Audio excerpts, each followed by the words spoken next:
नमस्कार सभी सरकारी कर्मचारी, राज्य कर्मचारी और ईपीएस नांडेभा पेंशन धारकों का एक बार फिर से स्वागत करते हैं हमारे इस YouTube चैनल पर।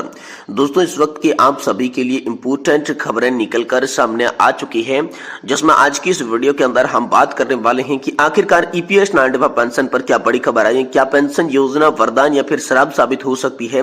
इस पर दोस्तों सरकार और ईपीएफओ यानी कि कर्मचारी भविष्य निधि संगठन के द्वारा पेंशनर्स को लेकर बड़ी बात सामने आ चुकी है। आज की इस वीडियो के अंदर इसके बारे में संपूर्ण रूप से जानकारी आप सभी को दी जाएगी।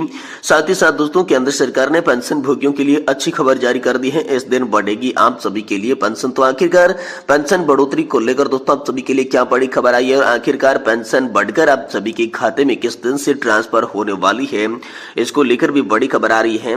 साथ ही दोस्तों इस महीने की पेंशन कब आएगी आपके खाते में, केंद्र सरकार ने इसको लेकर सारा भ्रम कर दिया दूर, बैंकों को दे दिए हैं स्पष्ट निर्देश। तो आखिरकार पेंशन को लेकर इसके बारे में क्या बड़ी खबर आई, इस महीने की पेंशन कैसे आपके खाते में आएगी, इसके बारे में बात करेंगे। साथ ही साथ दोस्तों 12 लाख से भी ज्यादा कर्मचारियों को डबल गिफ्ट डीए में बढ़ोतरी के साथ मिल गया एक और बड़ा तोहफा। जी हां दोस्तों, यहाँ पर जो है कैसे दोस्तों कर्मचारियों को एक और तोहफा मिला है, इसके बारे में बात करेंगे। साथ ही दोस्तों यूपी के शिक्षक आज काली पट्टी बांधकर करेंगे नई पेंशन योजना का विरोध, ओपीएस बहाली की करेंगी मांग। तो दोस्तों आखिरकार नई पेंशन योजना का प्रदर्शन, विरोध और ओपीएस की बहाली की मांग को लेकर हाल फिलहाल में जो बड़ी खबर आई है, इसके बारे में भी आज की इस वीडियो के अंदर दोस्तों बात करने वाले हैं। साथ ही दोस्तों ईपीएस नांडेभा पेंशन धारकों की पेंशन में 9 गुना की वृद्धि को लेकर बड़ा फैसला सामने आया। अगले माह श्रम मंत्रालय की बैठक में इसको लेकर बड़ा फैसला हो सकता है। अंतिम सैलरी से तय हो सकेगी आप सभी की पेंशन। इसको लेकर हाल फिलहाल में आप सभी के लिए बड़ी खबर निकलकर सामने आ चुकी है। इसके बारे में भी आज की इस वीडियो के अंदर संपूर्ण रूप से जानकारी आप सभी को देने वाले हैं। इसलिए आप सभी पेंशन धारकों से निवेदन करते हैं कि दोस्तों आज की इस वीडियो को आप लास्ट तक जरूर देखिएगा। तो चलिए बिना किसी देरी के आज की इस वीडियो की शुरुआत करते हैं और आप सभी के लिए पहली बड़ी खबर की बात करते हैं। तो ईपीएस कर्मचारियों की पेंशन में 9 गुना की वृद्धि को लेकर बड़ा फैसला सामने आया है। अगले माह श्रम मंत्रालय की बैठक में हो सकता है इसको लेकर बड़ा फैसला। जी हाँ दोस्तों, आप सभी के लिए बड़ी खबर आई है। नरेंद्र मोदी सरकार कर्मचारी भविष्य निधि संगठन की पेंशन योजना के तहत रिटायरमेंट कर्मचारियों की पेंशन में यहाँ पर जो है बड़ा फीस बदल करके उसे बढ़ाकर 9 गुना कर सकती है। सरकार का यह फैसला ईपीएस पेंशन धारकों के लिए एक बड़ा तोहफा होगा। जानकारी के अनुसार ईपीएस नांडेभा पेंशन धारक न्यूनतम 1000 रुपए की स्तर की पेंशन को बढ़ाने की लगातार मांग कर रही थी। इस बीच 9000 रुपए पेंशन करने का प्रस्ताव सामने आया और इसी को लेकर दोस्तों अगले माह श्रम मंत्रालय की बैठक में इसको लेकर बड़ा फैसला हो सकता है, जिसमें दोस्तों अंतिम सैलरी की तय हो सकती है आपकी पेंशन। जी हां दोस्तों, ईपीएफओ से जुड़े कर्मचारियों की ईपीएस योजना में है उनकी पेंशन वृद्धि करने का सुझाव संसद की स्थायी समिति ने देते हुए कहा कि मिनिमम पेंशन की रकम को मौजूदा 1000 रुपए से बढ़ाकर 3000 रुपए किया जाना चाहिए। हालांकि पेंशन भोगियों का कहना है कि इसे बढ़ाकर 9000 रुपए किया जाना चाहिए। तो दोस्तों यहाँ पर जो है फैसला अंतिम रूप से आ सकता है कि आपकी जो अंतिम सैलरी है उसके आधार पर आप सभी की पेंशन तय हो सकती है। इसको लेकर जल्द ही बड़ा फैसला हाल फिलहाल में आप सभी के लिए आ सकता है। ये बड़ी खबर आप सभी के लिए आई। साथ ही ईपीएफओ और सरकार का आसान टारगेट है ईपीएस पेंशन धारक और ईपीएस पेंशन धारकों की पेंशन योजना आखिरकार वरदान है या फिर श्राप है, इसको लेकर बड़ी खबर सामने आई है। ईपीएस पेंशनर्स ने कहा है कि देश के 75 लाख पेंशन भोगियों की जीवन रक्षा के लिए मोदी सरकार कुछ भी देना स्वीकार नहीं करती है। दोस्तों ईपीएस नांडेभा हायर पेंशन पर भड़ास कम नहीं हो रही है। पेंशनर्स का गुच्छा 7वें आसमान पर है। लोकसभा चुनाव 2024 से पहले पेंशनर्स को सरकार ने राहत नहीं दी है, जिसकी वजह से सोशल मीडिया पर जमकर बखेड़ी उधेड़ रहे हैं। ईपीएफओ और सरकार को आड़े हाथ लेते हुए पेंशनर्स ने दोस्तों यहाँ पर अलग अलग प्रकार की पोस्ट साझा की है। यहाँ पर जो है पोस्ट में लिखा गया कि सरकार ने जो किया कुछ सोच समझ कर किया होगा। वृद्धजनों का को जो कहना था वह कर दिया।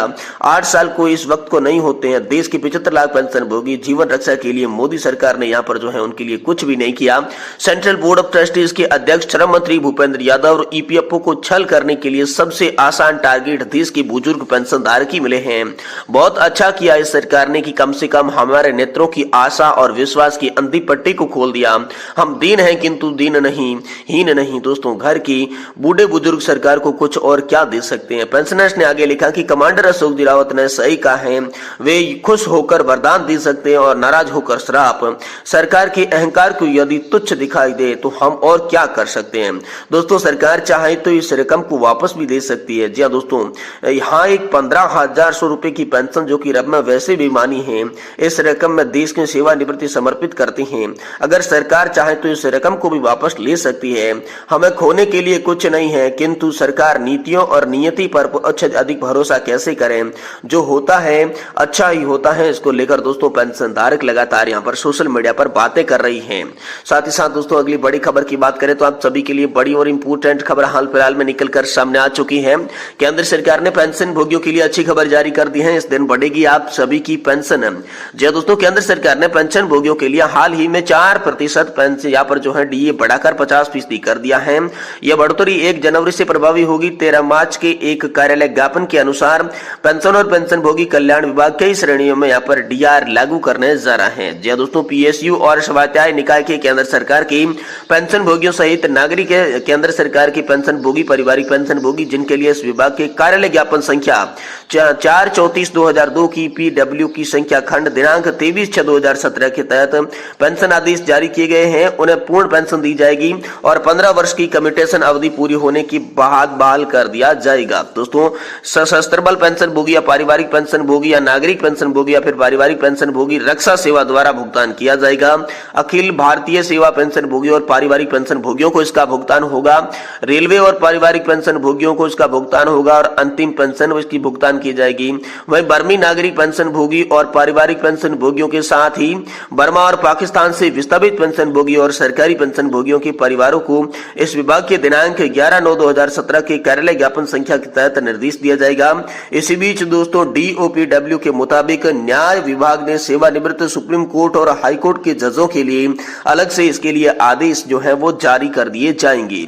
साथ ही साथ दोस्तों इस महीने की पेंशन को लेकर आप सभी के लिए बड़ी खबर निकल कर आई सामने। जी हाँ दोस्तों, यहाँ पर इस महीने की पेंशन कब खाते में आएगी, इसको लेकर पेंशन भोगियों में असमंजस की स्थिति बनी हुई है। तो आखिरकार आज दोस्तों आप सभी के लिए बड़ी खबर आई है, लेकिन उनकी पेंशन इसके खाते में नहीं आई है। ऐसे में पेंशन भोगी घबरा रहे हैं कि आखिरकार क्या कारण है।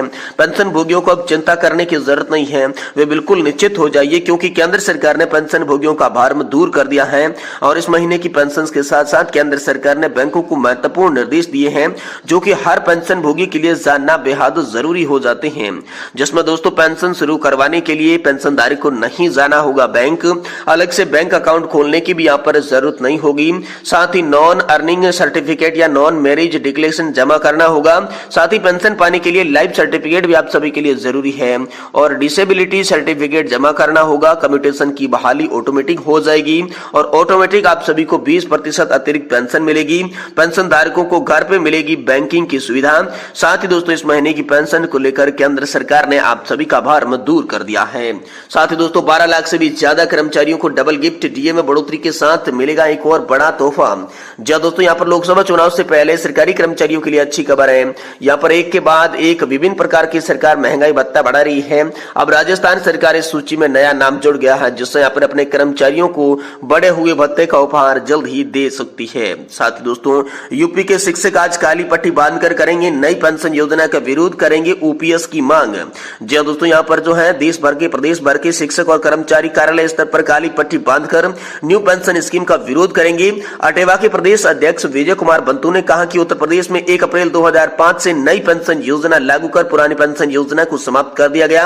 अटेवा हर साल 1 अप्रैल को एनपीएस का विरोध दर्ज कराकर सरकार को पुरानी पेंशन बहाली की मांग करता रहा है। उन्होंने कहा कि एनपीएस की सच्चाई सामने आने लगी है। किसी को 500 तो किसी को 1200 और किसी को 1800 रुपए की पेंशन मिल रही है। इससे न तो उसका और न उसके परिवार का भरण पोषण हो रहा है। इसलिए एनपीएस को वापस लेने में ही आक्रोश दिखाई दे रहा है। दोस्तों अटेवा के प्रदेश महामंत्री डॉक्टर नीरजपति त्रिपाठी ने कहा कि नई पेंशन योजना से सरकारी कर्मचारियों का भविष्य अंधकार में हो गया है। सेवानिवृत्त होने के बाद सरकारी कर्मचारी दर बदर ठोकरें खा रही है। यही वजह है कि यहाँ पर पूरे प्रदेश भर के शिक्षक और कर्मचारी काली पट्टी बांधकर एनपीएस के लिए दोस्तों आज विरोध दर्ज करवाने वाले हैं। तो ये बड़ी इंपोर्टेंट खबरें आप सभी के लिए निकल कर सामने आ चुकी है।